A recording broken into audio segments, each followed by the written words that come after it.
Good morning, everyone. My name is Amy and I'm the Arts Development Manager at Accessible Arts. For those of you who don't know us, Accessible Arts is the peak disability organisation in New South Wales.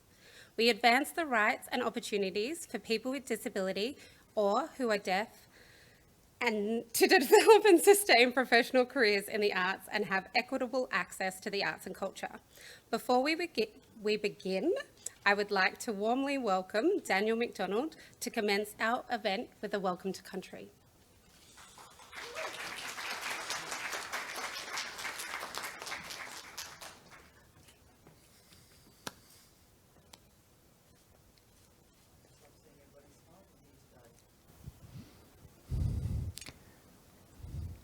Good morning, everyone. My name is Daniel McDonald. I'm a proud Aboriginal deaf man, and my mob are from the Wonnarua land on the Hunter Valley region. I'm a member of the Metropolitan Local Aboriginal Land Council,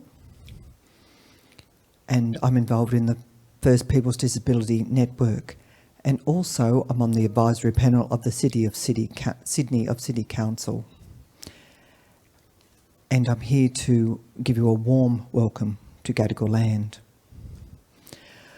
I would like to acknowledge the Aboriginal elders past and present, and any Aboriginal and Torres Strait Islander brothers and sisters here today. It doesn't matter if you're Indigenous or non-Indigenous, we are all brothers and sisters.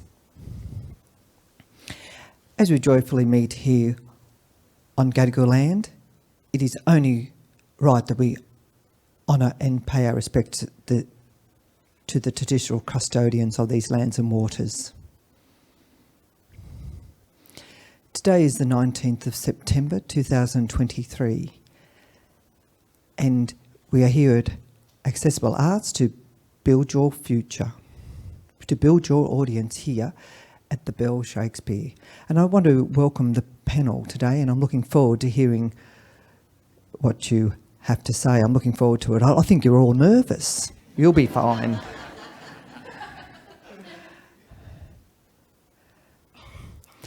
And my art story is here. It is called Inclusion. The dreams and hopes of many people. The hopes and dreams of many people, but we still have a long way to go. And we can never let the spirit fade away. We have hope. The history is a true story of true leadership and hope.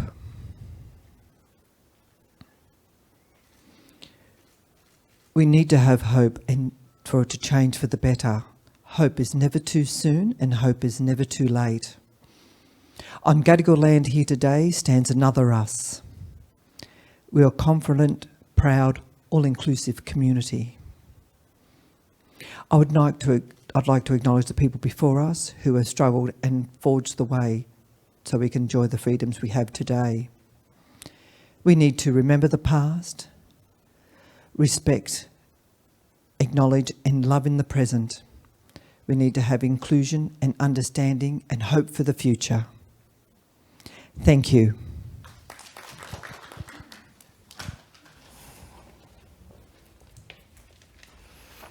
Thank you. Oh, yeah. Thank you, Daniel, for opening our event.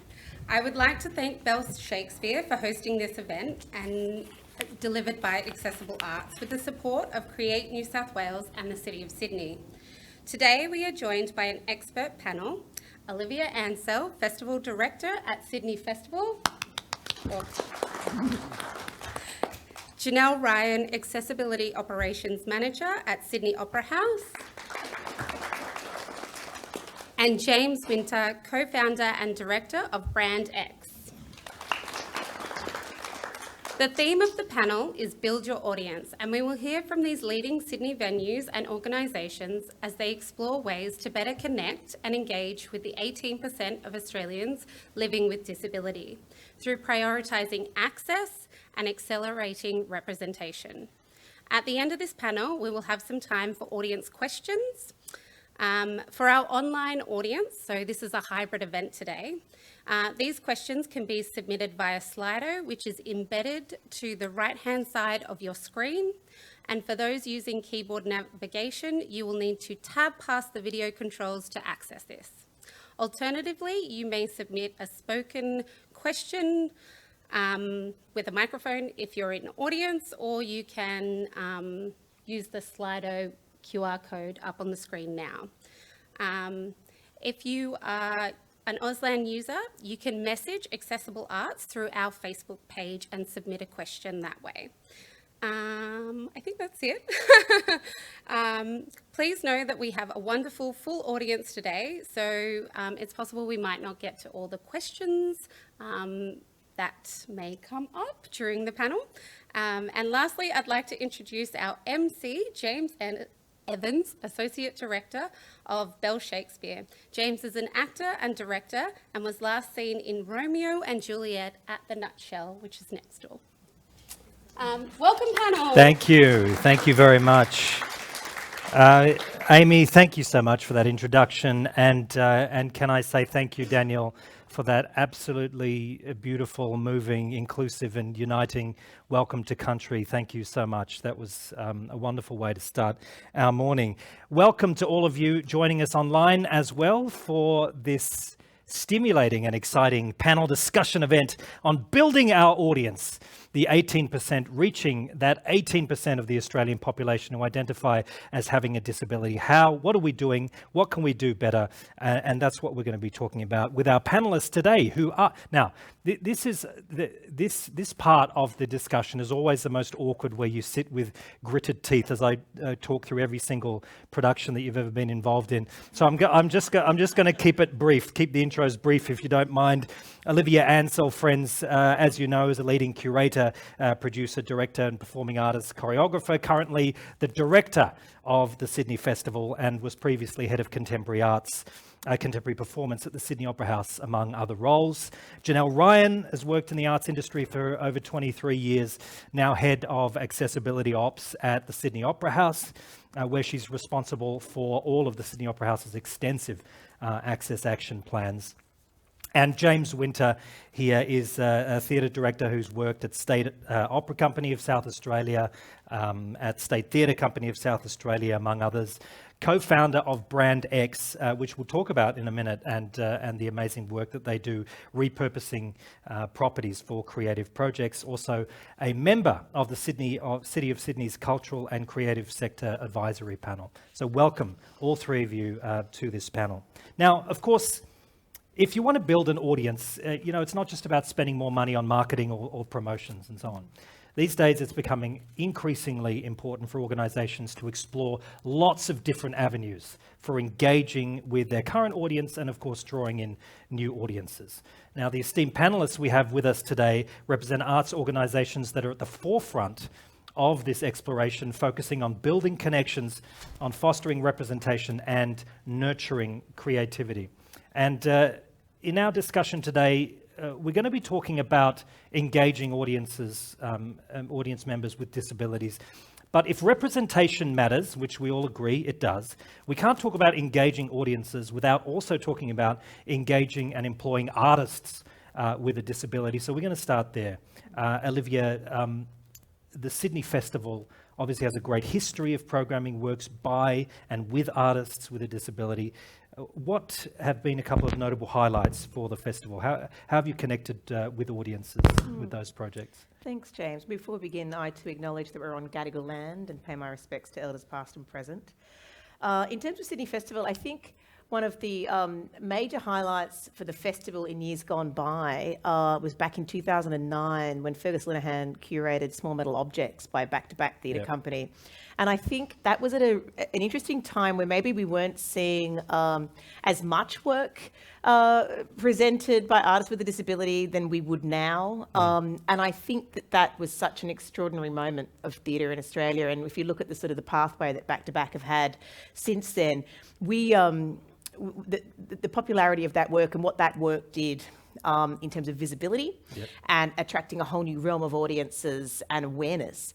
We actually tried to present that work in 2022 as part of a retrospective. We wanted to bring it back because we felt like it was absolutely time that audiences could experience that piece again. Very sadly, it got Omicron, COVID cancelled. But look, for me too, because, you know, sort of back then, I was an artist in Sydney, and it changed my life seeing that work and made me think differently. And I'd like to think that it was that impact years later as a producer and a curator that sort of shapes how we roll and what we sort of choose to engage with. And how does it impact audiences when they see the work? Obviously, you're bringing in artists with a disability, but you're working with a very broad, wide, general audience. How does it impact them seeing these works put up on stage? Oh, I think it's representation. You know, I sat on a panel last week for the Australian Performing Arts Forum, and they commented that there was 4 female artistic directors sitting up there on the panel, because at the moment with the major festivals we have women. And I said, you know, women, for many years it was, you never saw a female artistic director, and so women know what it feels like to be left out. Similarly, we also know what it feels like for artists, diverse artists, artists with a disability, not to be included. To suddenly have a program, for example, last year, Sydney Festival 2023, we had 11 artists living with a disability represented in our program, and 59 accessible performances for audiences and artists to see that visibility, to see that representation. It then it fosters that growth and that trust in us as a festival that we'll continue to do that, and it builds audiences through that way. You know, like I think in the past people couldn't see what they couldn't see, and now what we're seeing is a lot more inclusivity into how festivals are programming. But we can always do better as well. Like this is an ongoing sort of growth position of the festival. No doubt, no doubt. Now, Janelle from the Sydney Opera House, let me ask you, you've been doing some work with the Accessible Arts team, and earlier this year, I think it was, you organised for the entire programming and production team to undertake extensive training with Accessible Arts, focused on working with artists with a disability. What was the content of that training, and what did you guys learn from that? I think it's really interesting that when I see organisations offering disability awareness training, they often focus it on the front of house or the frontline teams, which is absolutely justified. Like, inclusive customer service practice is fantastic, and that's what we need. But we really wanted to offer that knowledge to our programming and production teams. We wanted to deepen our engagement with artists with disability. We wanted to work with companies that were disability-led. And we also wanted to ensure that our back of house practices were safe and inclusive. So we had a great turn up. We had 35 staff. We did 2 half-day sessions. And they came so engaged. They came with scenarios. They came with lots of really meaningful questions. And we really ended up having a robust discussion about what do we do now and what can we do better. So I think it was just a real reminder that every single team in your organisation can get something out of and really be productive with disability awareness, and it can do a lot to, you know, change culture as well. Yeah, culture absolutely is crucial, and that's a long-term goal that we all aspire to. Have you noticed any differences kind of in day-to-day ops at the Sydney Opera House as a result of this training? Yeah, we recently had a season from Restless Dance Theatre. They did Exposed at the Sydney Opera House. For those who saw it, it was fantastic. And we made the entire season relaxed.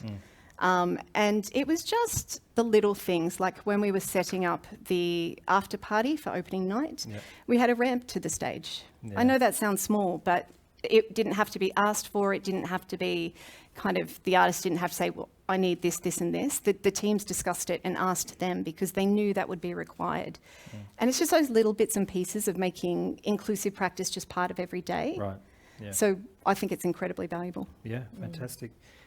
James Winter, you are the founder of Brand X. Can you just tell us a little bit about who Brand X is and what they do? Yeah, sure. We're a service organisation, so we partner with the private and property sectors and transform unused or underutilised buildings into workspace for artists. So in some extent, we don't actually do anything with audiences, but we do host on behalf of the artists, their audiences in our venues. but our main goal is very much about participation and productivity. The really exciting thing about this extremely new journey of BrandX with accessibility is the fact that we get to witness new stories and new voices. And it's almost like it's a no-brainer, because the stories that we currently have in mainstream are kind of coming to the end of their life, their shelf life to some degree. And yet on our doorstep are these communities that are so hungry to be productive that it's a no-brainer to open the doors to it. Daniel, you are correct. We are nervous. We are nervous, and that makes inertia. And I can tell you that we have not transformed our organisation in the past because we didn't want to get it wrong, Daniel. But the interesting thing, this is a story of a relationship. And that relationship for us starts with one person, Dan Graham, who might be watching. And it was through an engagement with a professional artist that it all kind of just, the difficulty of it just melted away and the opportunity revealed itself. And it's almost like secretly, don't tell anyone, I think we win more. And I look forward to it so much. Yeah. Dan Graham getting the first of perhaps many shout outs today. James,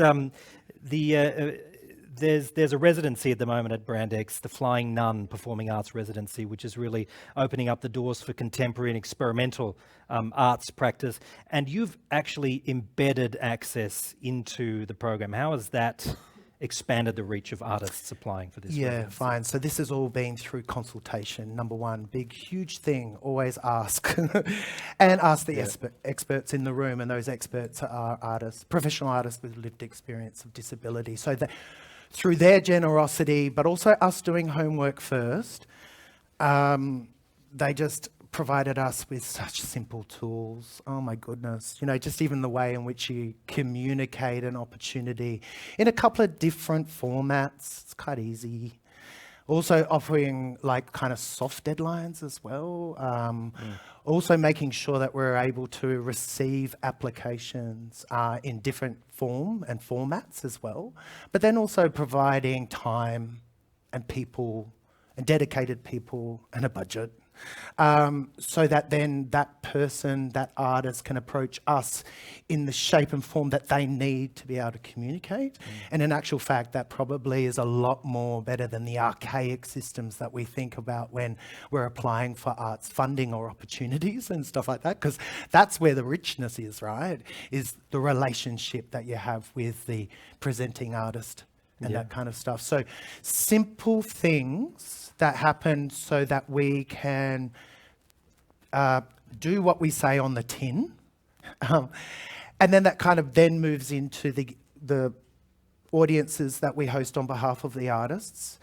And what we've learnt is that it's actually relatively simple. We don't own any of our buildings, so we can't transform infrastructure. But what we can do is explain the hell out of it, from journey to seat to, you know, back home and that kind of stuff. So a person has agency to go, I can do that, or I can't do that. So it just gives people the opportunity to not have any surprises.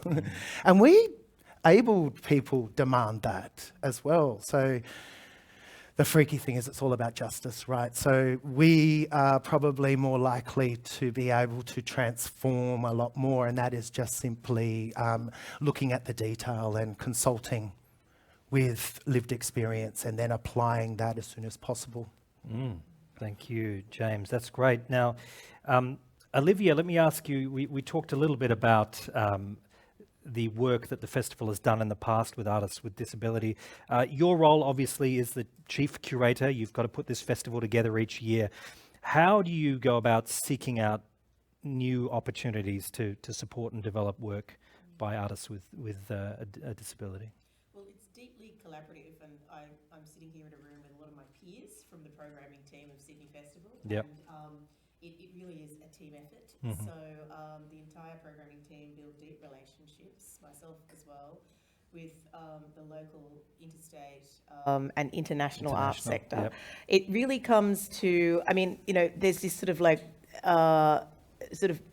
a bit of a fallacy that you kind of walk around with a checkbook just booking what show you like, or, it's so far from that. It's, because people used to say that to me decades ago, and I thought, gosh, really?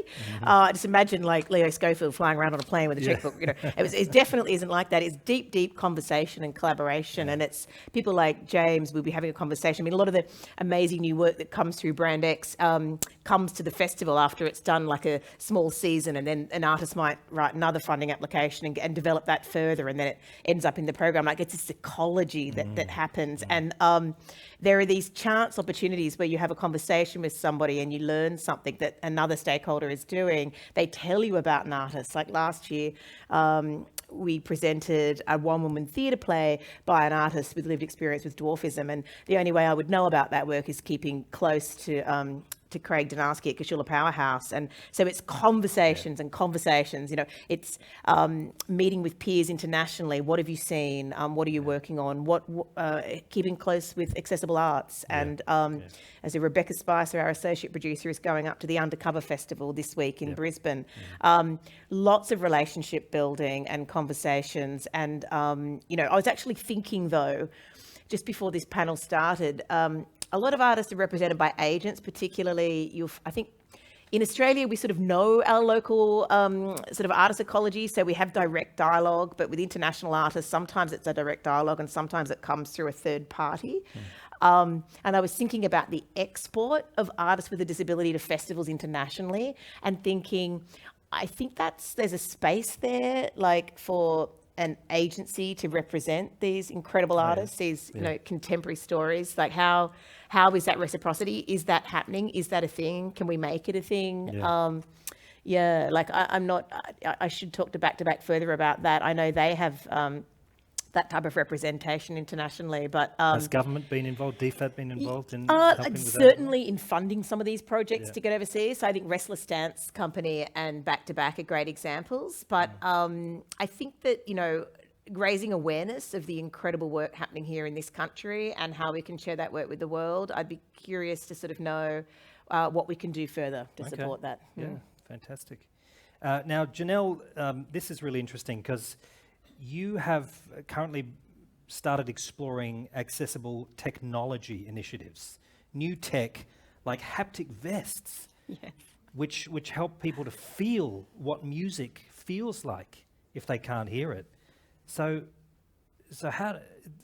what impact has that had on your audience? What have you learned about this technology, and what's going to happen in the future with this stuff? Well, in November 2022, we trialled some haptic vibrational vests on the forecourt of the Sydney Opera House.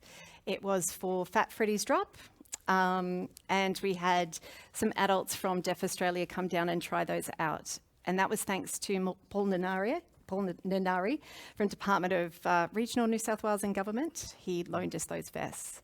So essentially what happens is that the deep bass frequencies are transferred via audio connection into physical sensations on a wearable outfit. Essentially, that's it.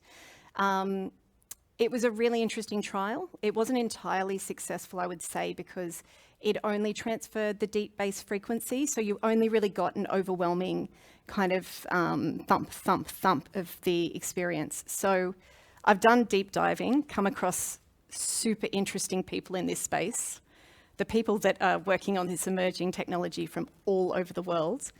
And the vests I'm most interested in are actually ones that they have technology so that you can have a haptic mix. So you can take the audio input and it can be transferred to different parts of the vest. So you could have vocals here. If you wanted, you could have deep bass here, or maybe you have a wrist that has, violins on the wrist vibrating. Okay, so that's really interesting space to be looking at. We're interested in having it at the Sydney Opera House. It is emerging, so it is a bit of a looking at what's actually ready to be used in theatres and spaces. I'm probably more interested in seeing how it can change the art form, because I don't just want to say, hey, here's a show, take the vest, how does that feel for you? I'm more interested in what can it do for, say, maybe deaf artists on the stage. I know that Newmarket Collective in Victoria recently did a show called Across Silence, and they used vests on stage with artists and in the audience. Yep. So I'm really interested in working with community to create something new out of that technology. So yeah, very excited about it. That's fascinating, and you can imagine just what the future holds for that kind of tech and others as well. Well, it's a totally new language. Yeah, absolutely. Wonderful. James, one of the interesting things you've been doing at Brand X is actually from the ground up working with an access panel in order to make sure that every part of your business has thought about accessibility. Every single part of your business. What has that process been like, and what are the insights that you've then implemented at Brand X with this panel? Yeah.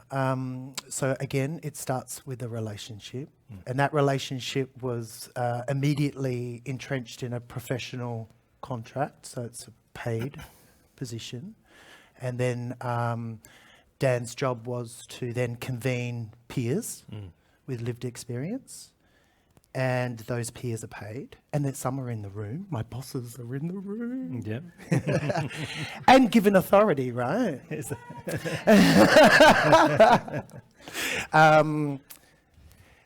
But I mentioned it before. We had to do the homework, okay? So it's not as if you give the access panel the job to write a disability inclusion action plan, because that's our job, right? Yeah. But our job is to rip the Band-Aid off and go, okay, this is what we do, and where do you see the barriers? And the response back is practical, okay? Because the scary thing is ripping the Band-Aid off, and it's like, that's just bad. Put the Band-Aid back on, back in the cupboard, no more. But in actual fact, that's not the engagement. The engagement is generous on both sides. It's practical on both sides. We were very adamant to be able to schedule panel meetings so that we were able to actually do some of the work and then respond back. So it was very much about like a community cultural development practice, which was about kind of skill sharing, but doing the work, showing it, so that then it's evidence that this isn't a waste of time, this isn't tokenistic, that it's directional, and that's why you're getting paid on the panel, is that we'll take your ideas and then we'll transform them as best as we can into evidence. Knowing full well that this would also be the beginning of a confidence and a cultural safety process too, because we knew that if we had the alliance of the panel, then they would be more likely to advocate us to their communities as well for opportunities too, which will be a very long process to achieve. But we were lucky enough, thanks to the Wales Family Foundation, to be able to receive some philanthropic support. So we threw down the idea of going straight into a program that led to a short works being presented for World Pride. With that, we were able to then use that as the litmus test for the concepts that came up from the access panel, to be able to then apply them and test them in those environments with new people, new artists with disabilities that we'd never met before, and then deliver the show through to presentation. So the information I can share with you, it is about soft deadlines.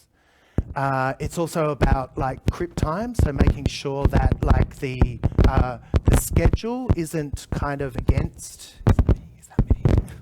Is that me? Hang on. It is me. Always. So that the schedule has lots of space and room around it, which is kind of interesting because that's anti-capitalist kind of stuff too. So it's kind of cool.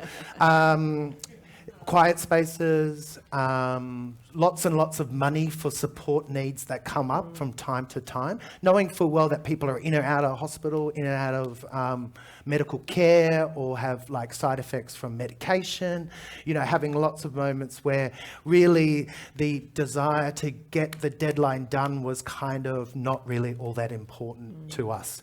Because of that, then the deadline is made. And the deadline comes across as authentic and true performance based upon what that artist needs to communicate to us. And so therefore, as an audience, we see the new voices, the new stories, the new characters on stage that we could never have done if we applied a producer's lens to it. So beautiful experiences. Now those artists have been able to, of course, then use that work, much like the Flying Nun experience, to ship out and shop out those experiences, those completed works to other producers.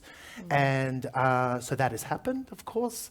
And so the idea is this thing of awakening to productivity, awakening to pipelines, knowing full well that the community of artists with disabilities have also got their tremendous fear to get through too. So we're both meeting in the middle, and that this is going to be a really significant long journey, but you apply that in budgets for year and year and year in advance, so that you're kind of committing to a long-term experience and relationship hand-holding throughout the whole thing, so that, 5 years' time, we're not even discussing these as revolutionary ideas. Yeah, it's just sure. business as usual. Yeah, absolutely. So, I mean, one of the things you're alluding to is building trust in audiences, building trust in with a community of artists with disability and audiences with disability. What would you say, Olivia, how do we go about building that, developing that relation of trust with disability communities in order to build that audience? Interesting. I was just thinking about exactly that. And I think last year, or the year before actually, it was like 99% of our venues were accessible, but one wasn't. Yeah, right. And I do know that venue, which is the Griffin, is about to undergo extensive renovations to become accessible. So that is on its way. But we have had years where the entire sort of venue usage of the festival has been 100% accessible. So when we went back to 99% accessible, community came forward and were very upset about that. Like, you've made these steps to be 100% accessible, you've gone back to 99% accessible. Why is that? And so I think, it reminds me about that trust issue. So I'm pleased to say for the 24 festival, we are 100% accessible. Okay. But it's like when you've established that trust and you have managed those kind of milestones to keep moving forward rather than backwards. And I think we then sort of said to Griffin, look, we're not going to use your venue the following year. And they too have recognised that it's a challenge for them. And so they've now been given a significant investment by state government to make the sort of refurbishments and augmentations to that venue to move forward. And in similar territory, we present a lot of free work right across Greater Sydney, accessible. Last year, Frida Kahlo was a very successful project. We had tactile tours that Emma Bedford, who I believe is here, helped run those. We have a range of ways in which people can enjoy the Sydney Festival program.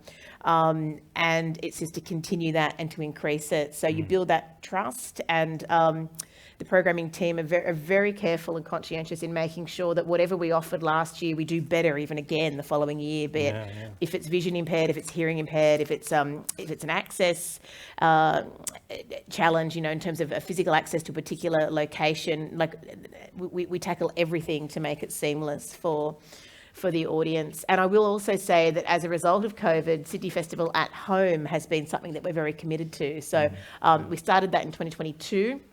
And we bring the festival right to you in your lounge room with live streams. Sometimes it's a pre-record, and we leave that content up for 3 or 4 months. And now we're in such a rhythm that some of the productions we filmed the previous year, we release the following year. So you can see some of the highlights you might have missed in the 23 program, in the 24 program, and you can come into a lot of our major scale events online as well. So I think access, yes, it's physical, but also, artists with lived experience with a disability, it could be economic as well. There's all forms of access that we need to tackle and challenge, and the festival is very conscious of that. Yeah, absolutely. And then Janelle, at Australia's premier venue, how do you build that trust when the range of disabilities is so wide?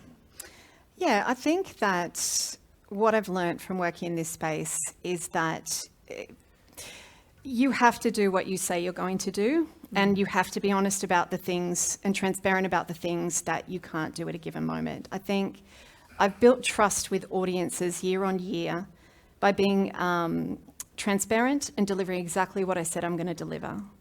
I know that sounds really simple, but I think sometimes when you're putting a show on and you've got a lot of other things going on, Sometimes you're not checking, making sure that every little detail is right for that accessible performance. I had a show, and I've delivered so many shows. We deliver 80 performances over a year. That's not including programming. And I didn't check the lighting plot for that Auslan interpreted performance. And that one small detail made such a difference on the night. You can understand that if your lighting plot is off and the Auslan interpreters are not in full light for that particular position, it's basically a fail on my part. And I sat in that audience behind the Auslan community, and I saw them talking about what was happening. I could see them talking about where the positioning was on the stage. And it's just so important that we just continually make sure those details are nailed down and we're consistently improving, and that we're open to feedback, constant feedback. This is my job is not a job where I can go, that's done, okay, I never need to do that again. I have to be constantly vulnerable to reevaluating everything I'm doing year on year, even sometimes even month on month, and making sure that it is the best that it can possibly be. And can I also say that for those of you who are starting on this journey, it doesn't have to be perfect, but be transparent about what you can and can't deliver. And if there is a mistake, be open about that mistake. Reach out to the people in that audience and have that conversation, which I do when things don't go the way that I hope they do, whether that be a fault of mine or any other in the team. So, yeah. I've got a couple more questions for the panel, then I'm going to throw it open to the audience. Now, you do have access, you can download the Slido app, S-L-I-D-O, and look, honestly, I don't know. What is this? What is this app? Sorry? It'll throw up Oh, there we go. There's your QR code. Thank you very much. Okay, so if you scan that QR code, you'll get the Accessible Arts Slido page, and then questions come through, and you can vote on which question. You can either write in your own question, or you can vote on which questions you would like to hear the panel answer when we get to our Q&A in just a moment, and that goes for you watching online as well. Couple more questions for our panel from me, though. What is the growth, and what is the growth in this space? Where do you see us in 5 years' time, James? Where do you see us?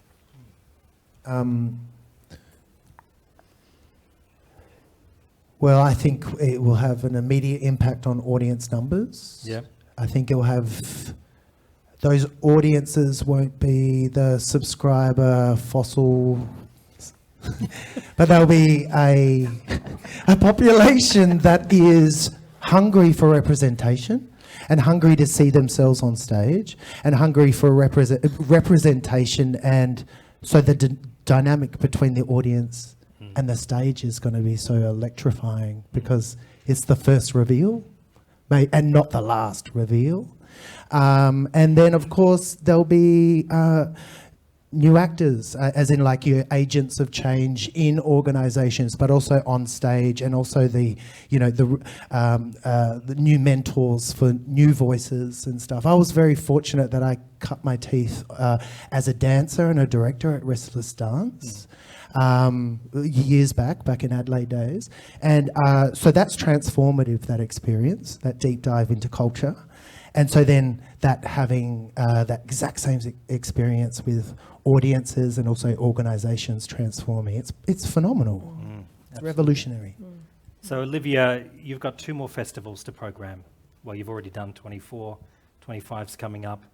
Where would you like to see the Sydney Festival in 2025 as it relates to engaging with audiences with disability?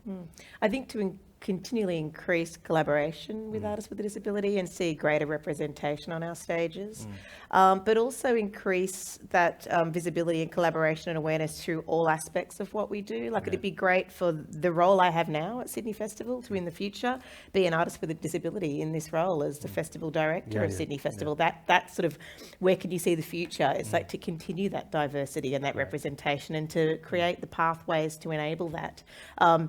Just is sort of in listening, and I think you sort of articulated that so beautifully, like in 5 years now, we won't even be sort of talking about it because it'll be so ingrained and so integrated. But I feel that lived experience is so important. Janelle, you talked about those programs where programming and production got to sort of go on a journey and see what it's like. And I myself have had the experience of having adults with a disability or or a child who might be sensitive to a particular situation into a relaxed performance. And having worked in programming for a lot of years, where we do program a lot of relaxed performances, it was to actually experience a relaxed performance with somebody living with dementia, or somebody who was hooked up to medical equipment, that like machinery that made a particular noise, or a child sensitive to the dark, that you suddenly value, like you absolutely value the relaxed performances and how and just what they can do for an audience experience. And I think the festival does very well in that space. We can always do better, but when you look at different presentation programs and companies and subscription programs, and not just in Australia but around the world,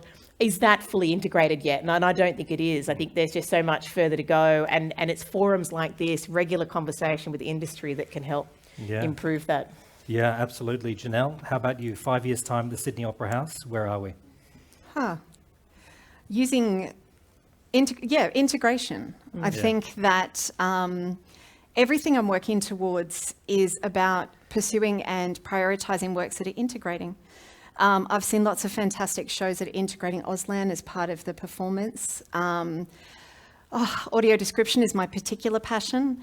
So for me, I would really, ideally, actually for me, I now want to go outside kind of where I am now, and I want to go out and reach out to everyone who hasn't been to a performance, who could benefit from it. And actually, through collective action, through talking, through working with organisations, through working with mentors and people sitting in this space who support me, I would like to just reach out into community and invite more people in who've never been before. And in 5 years' time, that's who I want to see in the audience. I want a kid who's never seen a relaxed performance. I want people who've never experienced audio description to have their first experience of that. So for me, I am all about, I want to be the influencer. I want to go out there and talk to everybody and get everyone on board to reach out to these new audiences and bring them into the space. That's genuinely what I'd like to do. Absolutely. That sounds wonderful, and it's a wonderful goal for us all to aspire to. But my last question to our panel is how? Okay. We keep talking about this 18% of the Australian population who identify as having a disability. What are the next concrete, critical steps that we're taking to get to those ultimate goals? Olivia. Stronger partnerships. Yes. I think, we all roll partners into our sort of organisational structure, but deep, meaningful partnerships that are sort of like are contracted and solidified. I think we sort of have informal partnerships where we reach out, but I think if we were to have proper contracted partnerships, we may see with an agenda and KPIs, and, like I said, you knew it was outcome focused. It wasn't just having the bit of paper.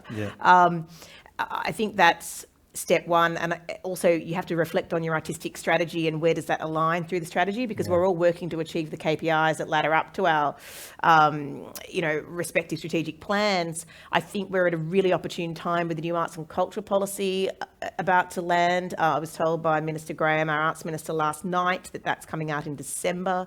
So if you hadn't had a chance yet to shape what that could be, get your letters in, get your correspondence in now. There's still a couple of months while that policy is being written. I think we're right at the sort of precipice of being able to really make effective change. But it's not something where you sort of think about it and put it down, it'll happen tomorrow. You've got to continually work at it and continually look back at your action plan and whether you've met that short, medium or long-term goal. It takes work, it takes collaboration and conversation.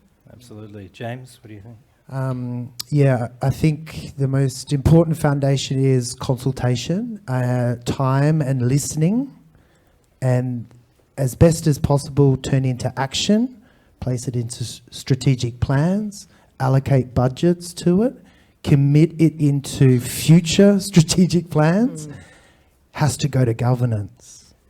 Then it has to go to staff. We've got to pay people with lived experience, and they've got to be leaders in your organisation in order for this to then kind of broadcast to the community. We're serious, we're available, and we're accessible in the sense of somebody with lived experience is on the other end of the phone or is signing the checks, So yeah, it's kind of like very slow, but it is 100% transformative. And the slow means it's easier. So it doesn't have to happen immediately. It just has to happen consistently. And for us abled people, we've just got to drop the fear of getting it wrong. Yeah, right. Janelle, what do you think? Collective action. I could not be where I am without just so much support from community, from my peers, from organisations. Continue talking to everybody you can talk to. This forum is perfect. Reach out over a coffee, grab a few phone numbers, find out who your peers are in the space, speak to them about what they're doing and who they're working with. I actually bring together every 2 months a collection of peers from across Sydney institutions, and we just share information and we share knowledge to try to keep us all growing and how we can all grow our programs together. So mine is just absolutely collective action, and just be that influencer. Speak to everyone who comes to your shows, be at those shows.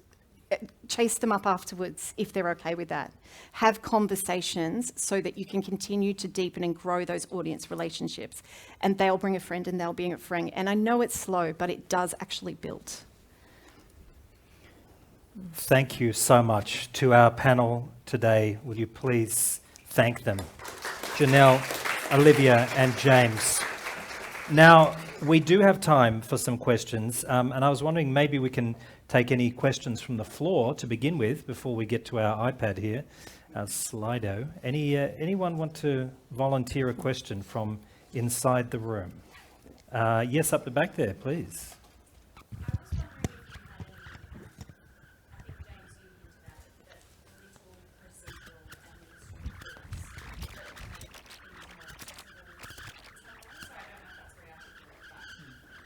So the question is, are there any little procedural or administrative, let's call them tricks up your sleeve that you have in order to make things more accessible? Is that right? Yeah. And is that for audiences or for artists or for staff or?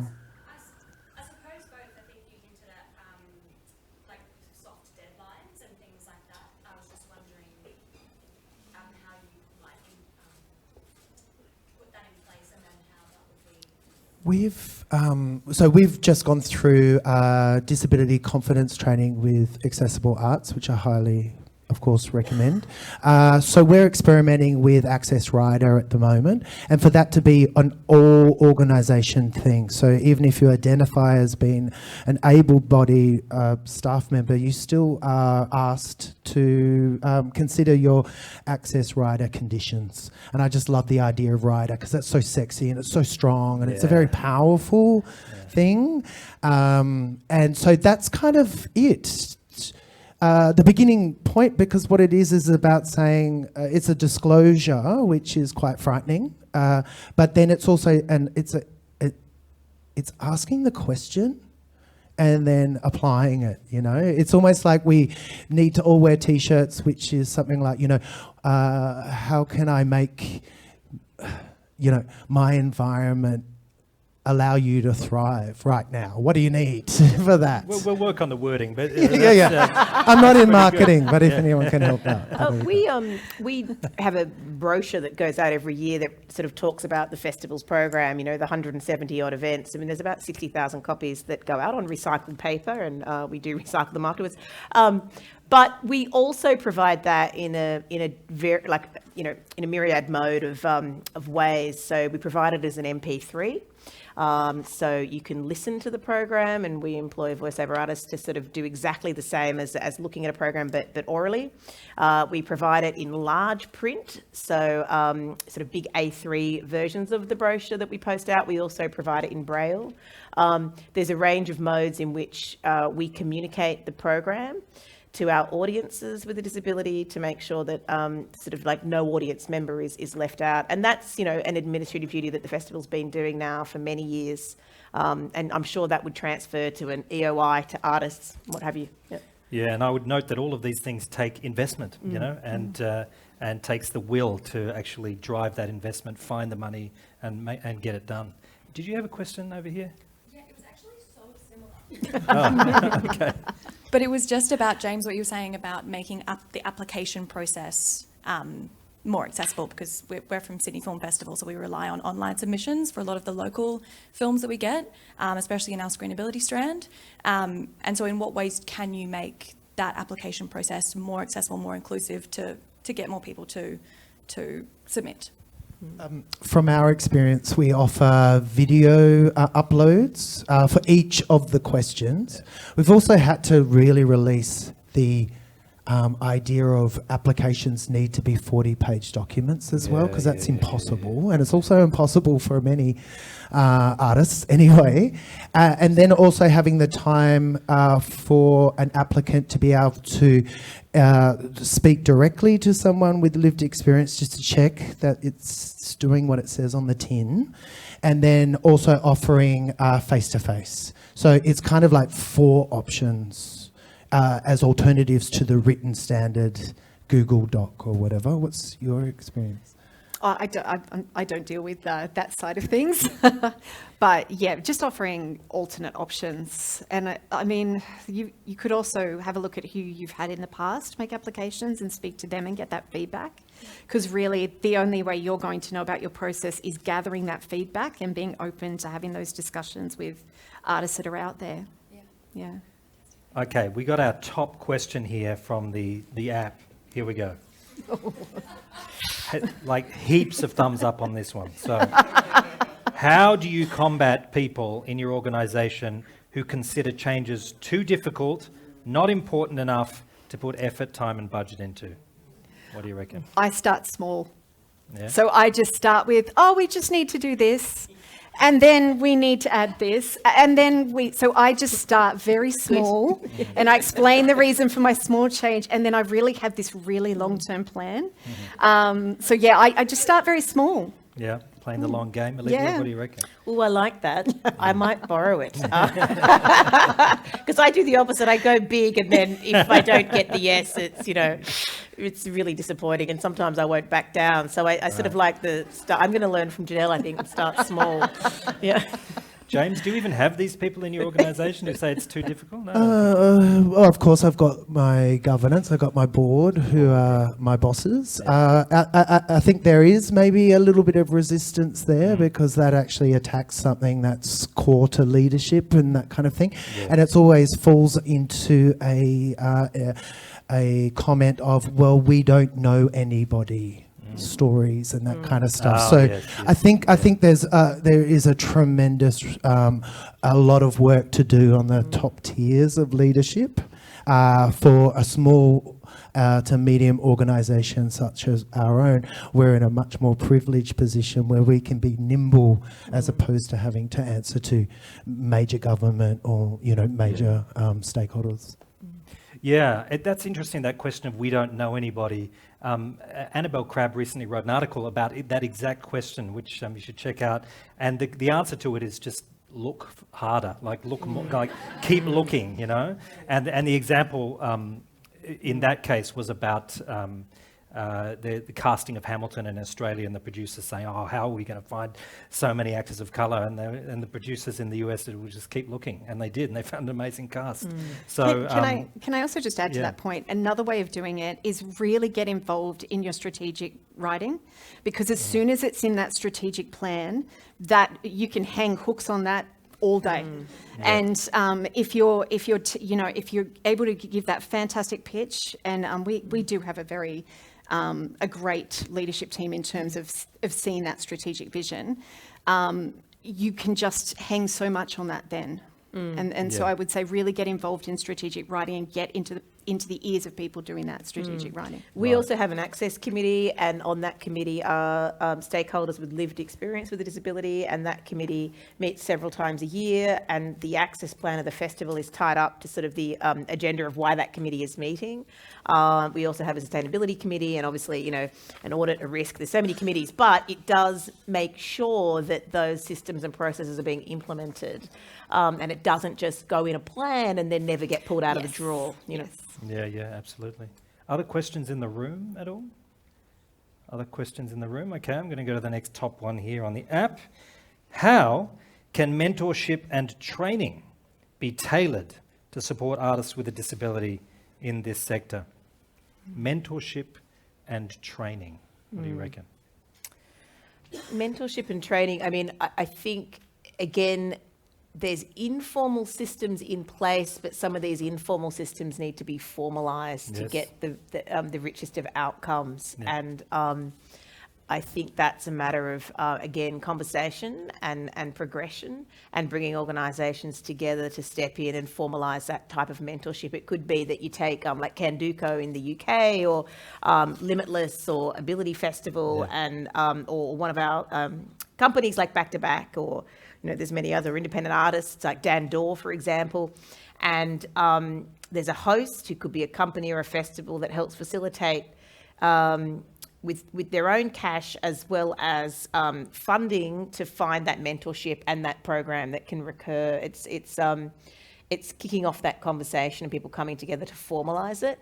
Sometimes you see informal mentorships, which is wonderful, but then they don't happen again because people just forget to informally have a conversation about it and do it. I think if we can formalise what's already happening out there amongst stakeholders, and again, I'll just keep coming back to rooms like this forum right now is exactly the platform in which these sort of light bulb moments can happen. Yeah.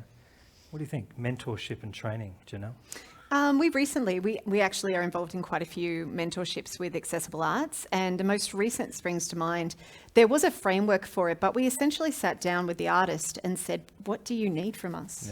And I think just rather than, I understand the formalisation of it, but the richness comes from that initial conversation and saying, what do you need at this very moment for the project you're working on? And maybe it doesn't need to be formalised. Yes. Like maybe what we're doing is working because we like formalising is a whole bunch of red tape, isn't it? So, I was thinking formalised because of the funding that might come with it. But if it's actually more about just contact and conversation and mentorship, that's relatively easy to impart and offer, isn't it? So, it's access. The person that we're mentoring, she sat down with me for an hour and we spoke, and then she said to me, well, this is the end of our hour. And I said, of course this isn't the end of our hour.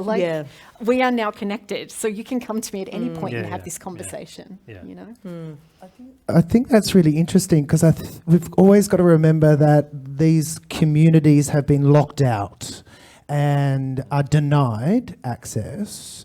And so in actual fact, if we're really truly going to build training and mentorship programs, we've got to start from the beginning, which is, of course, goes back to the consultation, and therefore user design is critical to that. Because it's not like putting a famous person next to an emerging person, and it's like, wow, fantastic. And every it's pathway not. is different. Like a user design will be individual to different artists in different situations. So it wouldn't be a one size fits all user design. And it could actually be that the trainee mentoree is actually looking to have permission for their voice. So, it actually is, I think it just needs to be a complete redesign, and the willingness to design from the beginning, and individual and nuanced. Well, here's a connected question from Yasmin Arkenstall. Yasmin says, thanks so much for your amazing work. Just wondering if you have advice on how to market yourself and your work or shows as someone with a disability. I would refer to these two experts on that one. How do you market yourself? I think social media, and I'm using this in sort of I'm going to use an analogy which goes back to dance. And if you think before sort of digital media took off, there used to be kind of this, I don't know, there'd be a stigma around contemporary dance that it didn't attract an audience, that it wasn't very popular compared to theatre. And then the revolution of digital media happened. And because dance is about the moving image, and you would see these incredible images on Instagram and different forms of social media and digital platforms, suddenly dance became sort of like, you know, that amazing art form that could speak through image. And I think I would sort of translate that to artists with a disability. Think of all the different platforms, you know, from podcasts to the moving image, to different ways in which you can capture yourself and tell your story. We want to see authenticity. So that authenticity can come through in how you market yourself in a myriad of ways. But, you know, working with organisations like Accessible Arts to get that help and input. We at Sydney Festival would love to help artists with a disability and how they, you know, if they want any marketing advice or what is it that they could do to better profile their work, you know, absolutely. But don't forget the power of image, the power of audio, and the power of authenticity and telling your story. James, marketing advice? That's complicated because there are many professional artists with lived experience of disability who don't want to disclose. So that is absolutely their human right. But I always go, if you're struggling with marketing, then in actual fact, work from your own neighbourhood out. Because there are people who really, really want to engage, but they really need a language that they can identify with, and maybe this question's coming from someone who might have that voice that will release somebody else's ambitions and dreams because of the them being a mentor, because they had the bravery to put it out into the real world. Thank you. Any other questions here in the room? Yes, please. I'm producing a community musical theatre show, and we're just really starting to build. We want to include some inclusive practices. Where do I start from? Like, where do I go? Okay, so the question is building a community musical theatre show and wanting to embed accessible practice at the beginning. Where do you start? Where do you go? Speak to the man right next to you. So he's super obsessed with aesthetics of access. Building that into the absolute core foundations of a project design. So it's not like having a separate accessible thing, separate to the side, you know, stage left, lit well, etc. It's actually entrenched in the storytelling from the beginning. I think that's the future. Just need to think about it, and it actually gives power and agency to culture of disability first. Yeah. I've got a question here from S, who says, as a theatre artist trying to get more audio description and Auslan happening in my shows, how do I deal with venues who put the onus on me to educate /fund /arrange? Janelle. That's really that initial discussion, and it's just, remember I said start small? Maybe just put one line in that initial email saying we will be audio describing and providing Auslan access, and this will be at your cost. Or start that conversation. But it starts a conversation if you put that line in. And yeah, starting small and just having those conversations and talking to other organisations that have done it before, so that you're talking to the right providers and just building it from that ground up perspective. Okay, here's an interesting question for each of you. Jonathan Chan asks, what are each of your plans? We've been talking a lot about artists with a disability, but what are each of your plans to include creatives or artists with a disability embedded into decision-making positions within each of your organisations? What do you think about that? I think the future of, you know, forward curation of festivals is to invite guest curators in to do exactly that and to support that pipeline to make that happen. So it starts with a conversation. It starts with a committee of artists that meet. And then from that, you know, building that sort of that trust and reciprocity, if you like, to give agency and empower young artists to co-curate and to work with communities deeply to bring a huge, diverse array of stories to the stage. Yeah, absolutely. embedding decision makers. What do you think, James? Yeah, so it's consultation, it's paid positions, it's like what we have and what we all have, the access to a panel of professional artists with disabilities. I was talking about before that deep desire to entrench it in governance. That's a much more larger conversation. I actually think accessible arts nationwide has a role to play in that, which is kind of like governance confidence for people with disabilities, so that they can become the future leaders. But the environment won't. Currently, the environment won't serve them well. So the revolution will take a little while. But why not bring in these leadership with the language, with the confidence, and with the understanding of governance and structures to knock on the door, so there's no longer, I don't know anyone, stories, because they're out there and they're very visible. At the moment at the Opera House, we're embarking on an employment program. We've embedded 8 roles this year with Jigsaw.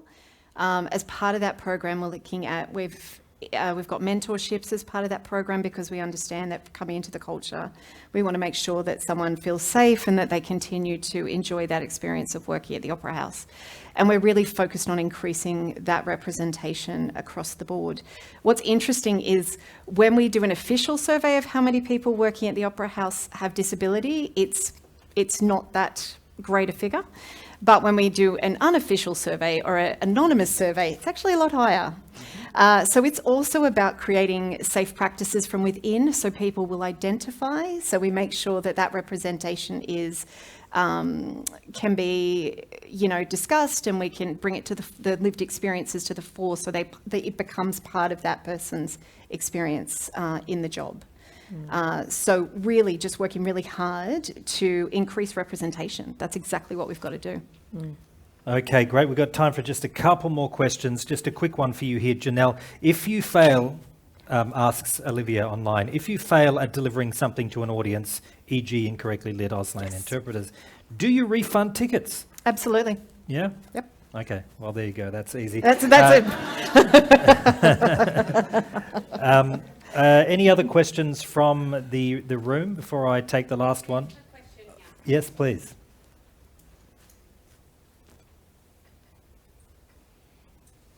How do you get your name out there with your art with disability?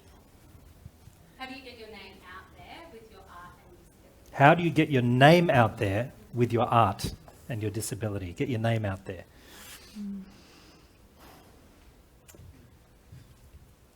Again, I feel like you probably have the beginning of your audience in the community that you currently engage in.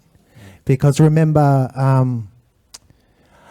art is a relationship, and that relationship takes a while to nurture. And so I wouldn't be too impatient with wanting to hit, the main stages. Keep it simple, build your audience nice and slowly, so that they have an appreciation for your voice, and then you have the space to be able to listen to their response and to be serving your audience as well. And then, of course, you've got organisations that are here and exist to assist as well. And like we've mentioned before, you've got the digital world, which is actually completely open to you and accessible for you to create whatever universe you need to be able to promote your work.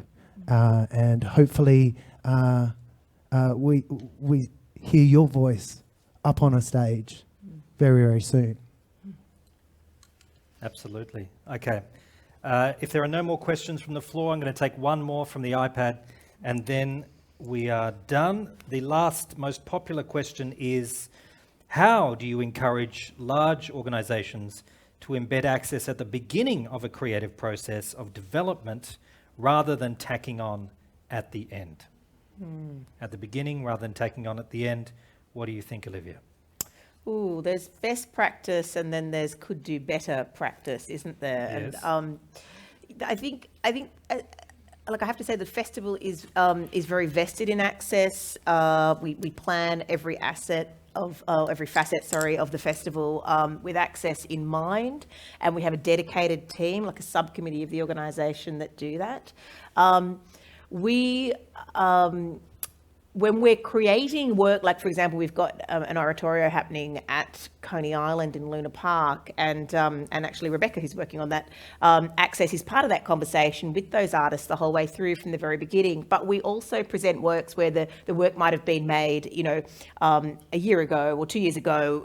So we're sort of bringing the work in because we want that work to be seen by a Sydney audience, and we weren't part of that conversation initially. So sometimes there has to be some retrospective conversations with the company to say, we'd like to add these elements to your season, and are you comfortable with that? And to be honest, we've always had the most wonderful kind of response from companies saying, yes, we'd love to do that. We never had the resources to make that possible with our show, but because we're now being presented by a festival, you've got the resources to help us do that. We feel so much better about that. Like you make us prouder of our work because you've now made our work accessible to the broadest audience possible. Many years ago, when I was curating the comedy festival at Sydney Town Hall, I did have one comedian who really sort of pushed back, but felt terrible about it, about the Auslan interpretation next to them, because they said although they really wanted it, they were trying to remember of what was coming next, and they found it distracting. And so we found a way of having like with lighting.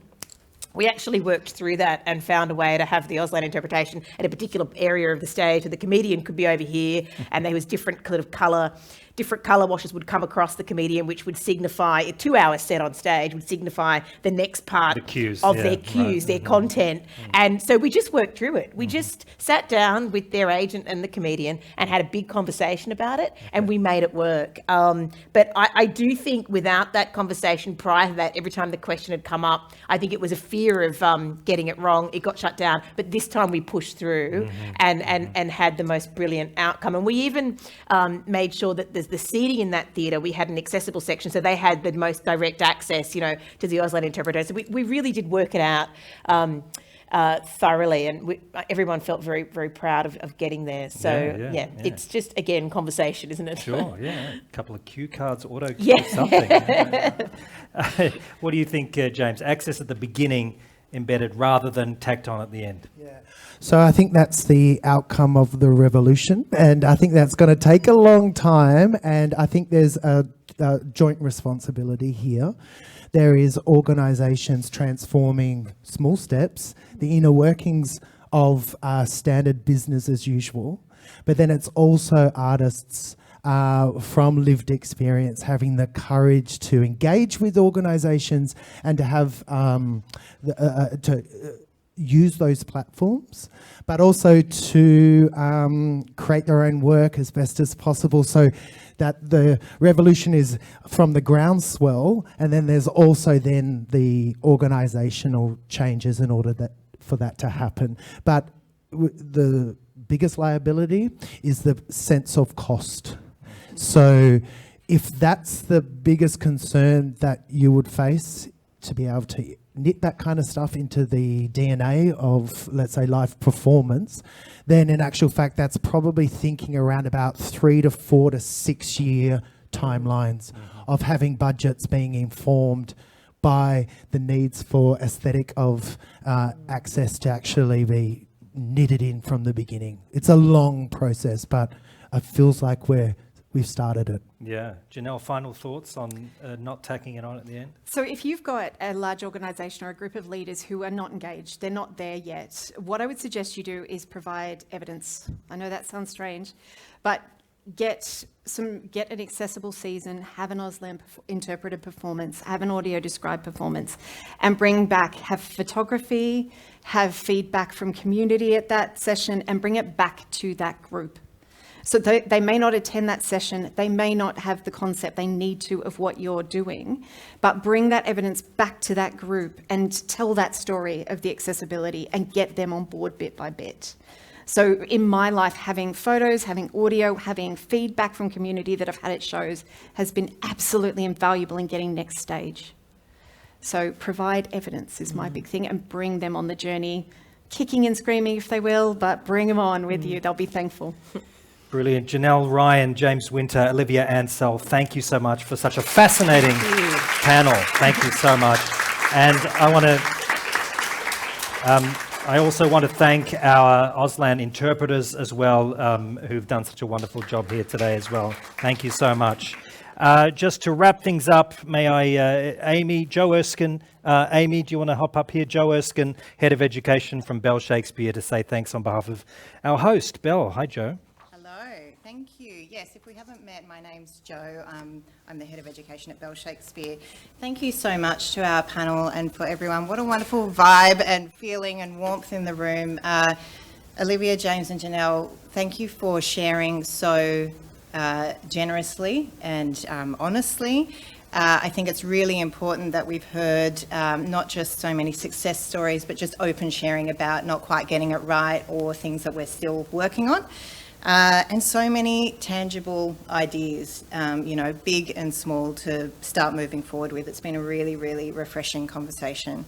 Thank you. Thank you, James, for being our wonderful MC. And thank you, Accessible Arts, for, asking us to be part of this wonderful hybrid series. This is the final in what's been a really wonderful series.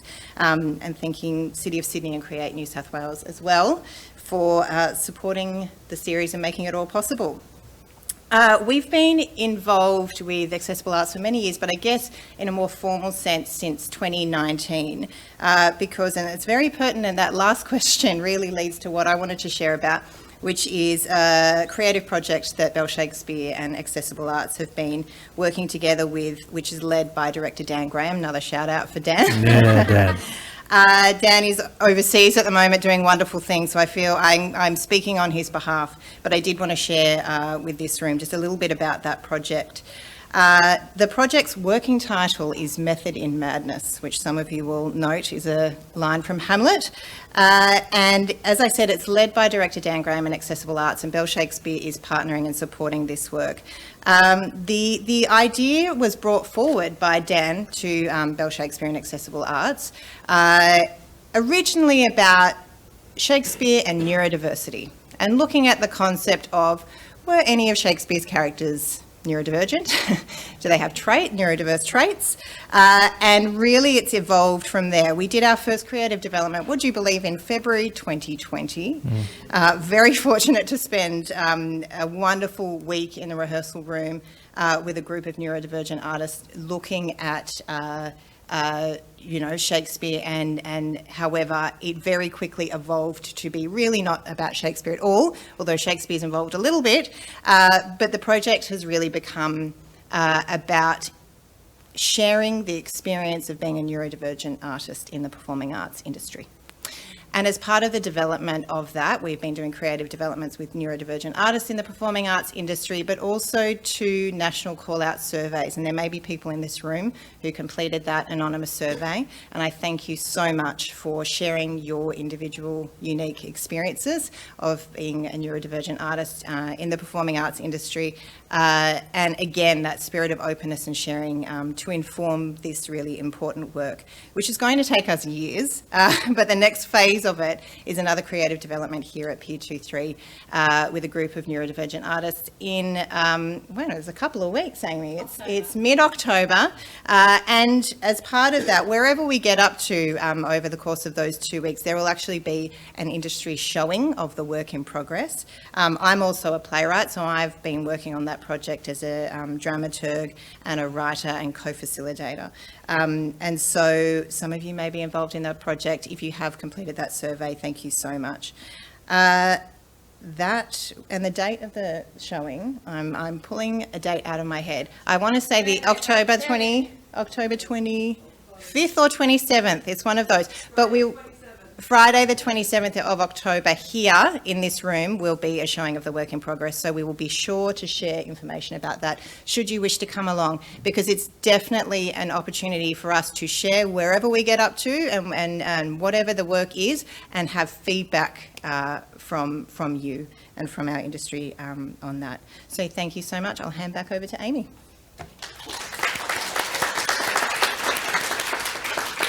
Thank you, Joe, and thank you to our speakers and our wonderful MC for a fantastic and nuanced conversation. One of the many ways that you can better connect with audience with disabilities is to ensure that you and your teams are upskilled. So, Accessible Arts is, as I said, the leading disability organisation in New South Wales, and I encourage you to head to our website and have a look at the range of art-specific disability-led training. All of our trainers have lived experience of disability, which makes a world of difference. We offer disability confidence training courses, as well as training in accessible comms, festivals, events, and exhibition design, and more. I think what the panel talked about today was embedding access, having creative access, or the access aesthetics, and that's also in our trainings as well. Special offer, we're extending a 20% special offer to the first 5 people who book into a new training, Creative Inclusive Workplaces. Working with people with disability requires understanding of varying access requirements and knowledge on how to implement reasonable adjustments. This online training session will take place on Tuesday, the 10th of October. So if you'd like to save 20% off and be one of the first people booking in, you can use the promo code BUILD, all in capitals. And you can go to it via the screen there. Look at that QR code. Okay, to wrap up, this is the last of our Access Ideas and Insights series, or hybrid as it kind of became known. Accessible Arts is was proudly supported on this journey by Create New South Wales and the City of Sydney. On behalf of Accessible Arts, I would like to thank our host venues, Sydney Opera House, the MCA, the Art Gallery of New South Wales, and lastly, a big round of applause to Bell Shakespeare. Thank you.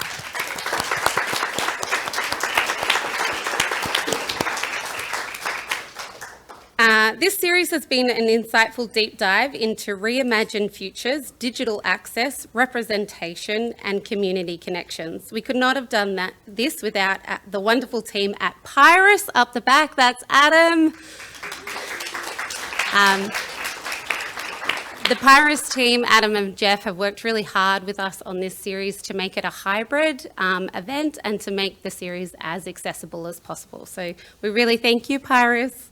And where am I up to? Okay. Lastly, I want to thank our awesome Auslan interpreters again. Big round of applause. Our brilliant panelists, our MC, and thank you to Daniel McDonald again for doing the Welcome to Country. Okay, hopefully this series will continue next year for other amazing venues, because we love to highlight the venues across Sydney. And what? Oh, also there's a survey, sorry. There's a survey, another QR code, we love those. Please complete the survey about this event, because all of that feeds into our funding, so please do that, thank you. But yeah, so hopefully we will continue this series next year, and we hope to see you all at other Accessible Art events. Thank you.